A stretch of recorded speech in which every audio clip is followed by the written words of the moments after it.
this is. The other thing is, on that note, I was told we started doing 420 here that there used to be soccer players that would come here every Sunday and play soccer in the field. And lots of times it was raining or drizzly, and she said, the field would be horribly ripped up by the soccer event every Sunday, but you never saw that in the newspapers anywhere. They never talked about that.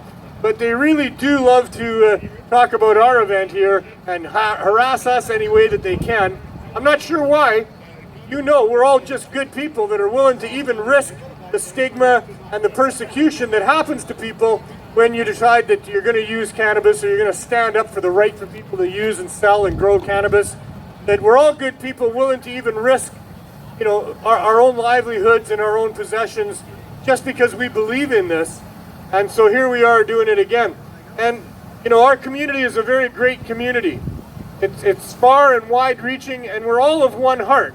When you find somebody, even just somebody you meet at a bus stop and they're smoking a reefer, and they offer you a hoot, and you start sharing a hoot with them, it doesn't take very long at all before you realize that they're part of our family. They're part of our cannabis culture family. And we've been this for a long time, and there's millions of us. And you see it on 420 last year when we had this whole park, as far as the eye could see, packed like sardines. There are huge numbers of us. But the government has come up with this scheme to think that they're giving it, to hopefully we'll think that they're giving us what we asked for.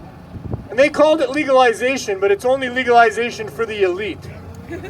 You're allowed to have cannabis on you, you're allowed to grow some cannabis plants, but if you get caught with illegal cannabis, then you're in a lot of trouble.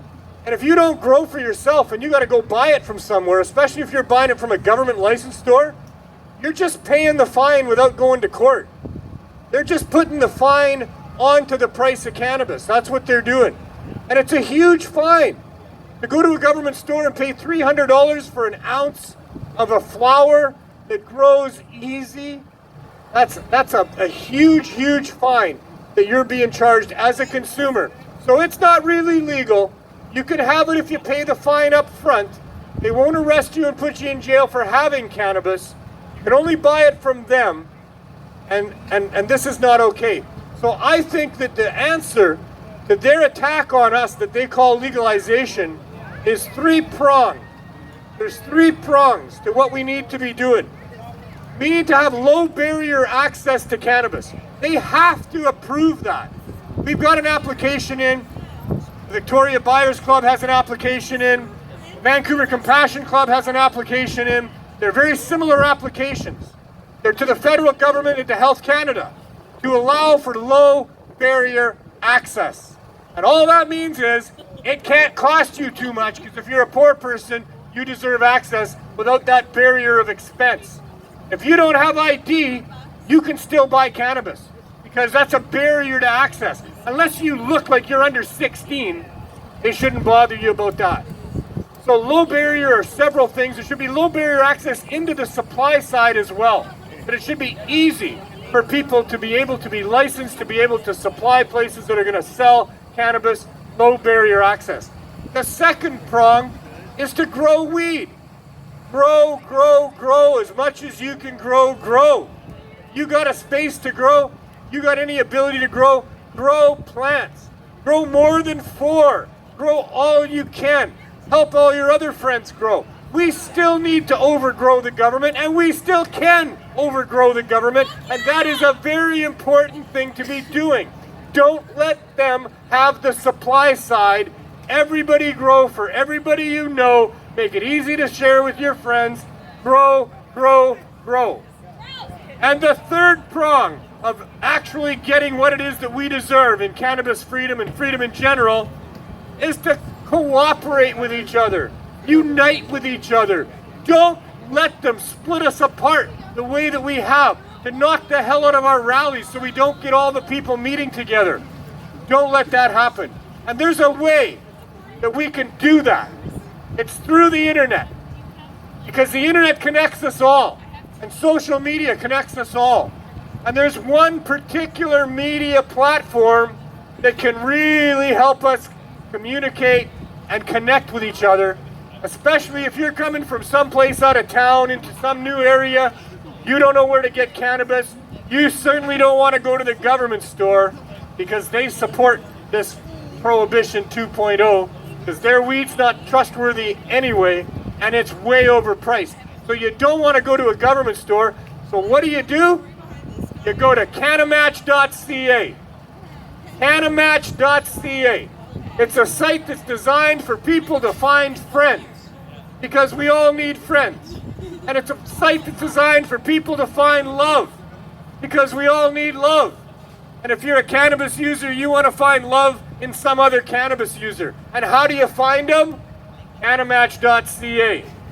So I'm very privileged and pleased today to have here with us the founder of Cannamatch.ca, who didn't really understand how much of a hookup it was going to be for all of us to be able to find the weed that we need. He thought he was just helping people find love. But I'm telling you, it's more than that. And we need to take advantage of that. And any other way that we can communicate and connect with each other, we need to be doing it. Now more than ever. We need to stand together. We need to unite in our ideals. And we need to demand as a group low barrier access and all the weed we can grow. So Glenn Wells, 8 out of 10 Glenn from Cannamatch.ca is here. I'd like to bring him up. And he's got some things to tell you. He's a soldier and a crusader, and he comes with motivation. And he's going to tell you about some of the things that motivate him and how he became the man that he is today. Glenn Wells, where are you, sir? Thanks a lot. Give it up for Glenn Wells, everybody. Good afternoon, Vancouver. That's my signature good opening. Thank you very much. This is my very first time ever being on a stage, ever talking to anybody except for Neil's show. So forgive me if I'm a little nervous and maybe stutter a little bit, but this is it, right? I created Cannamatch because I was a person that was on eHarmony and I was on POF and all those other ones, and I always was honest with people and told them that I smoked cannabis, and I never got any hits. Nobody ever hit me up because I smoked cannabis. So I figured I'd create Cannamatch.ca, where people can meet like-minded people, 420 friendly people. You want to meet, you want to date, you want to just hook up and smoke with somebody, that's where you're going to meet them on Cannamatch. Oh, a little closer. See, there's the first thing. Anyways, I got a little speech here too. It's called I'm an illicit cannabis user, because Mark Farnsworth was talking about people who use illicit cannabis and how we shouldn't use illicit cannabis. All right, give me a second here. All right, keep this here. I gotta remember. I am an illicit cannabis user. The government says illicit cannabis is not good for you. Well, I'm here to tell you that's wrong. I'm going to tell you how illicit cannabis has helped me. As a child, I was sexually abused. That led to many other unpleasant events in my life until the day I asked a local dealer if he would help me, if he would front me some of his illicit cannabis so I could make money to survive and get myself off the street. For 8 years, I sold hash, acid, and illicit cannabis, supporting myself, paying rent, able to buy food and clothing. Sorry. This was the first time that illicit cannabis had helped me. Since I was selling it, I started to smoke it.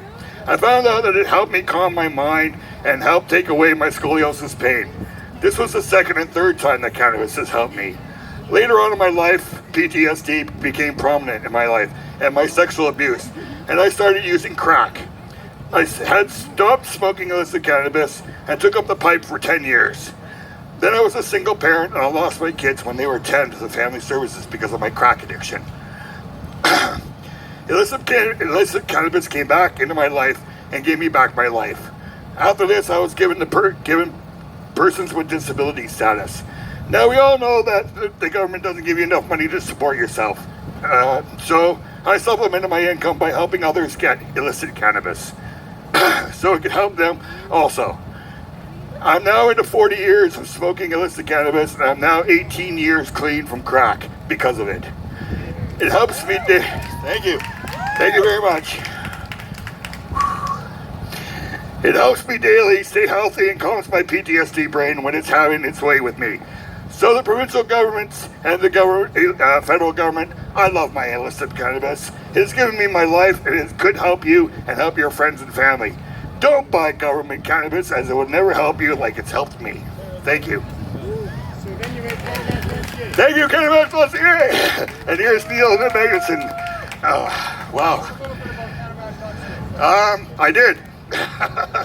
All right, so I've got a few stories where people have met up on Cannamatch. 2 people have got married so far, so it does work. Yeah. 2 people got married so far. It's an app. Yeah, we're found on Google Play Store, and we're also coming up on the Apple Store probably within a week or so. Just Apple's giving us a hard time right now.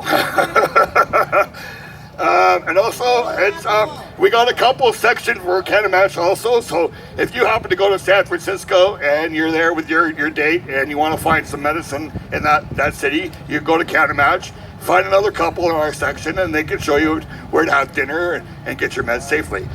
But also, once you put yourself on there, if they happen to become the Vancouver, then they get to do the same thing to you. Now you've met 2 people who smoke cannabis, who are a couple, and you might just make a friend. So that's the whole thing about Cannamatch, just making friends with 420 friendly people. Thank you, Neil. Thank you, Glenn. Write that one down, cannamatch.ca. It's one way that we can unite amongst ourselves and keep this fight going.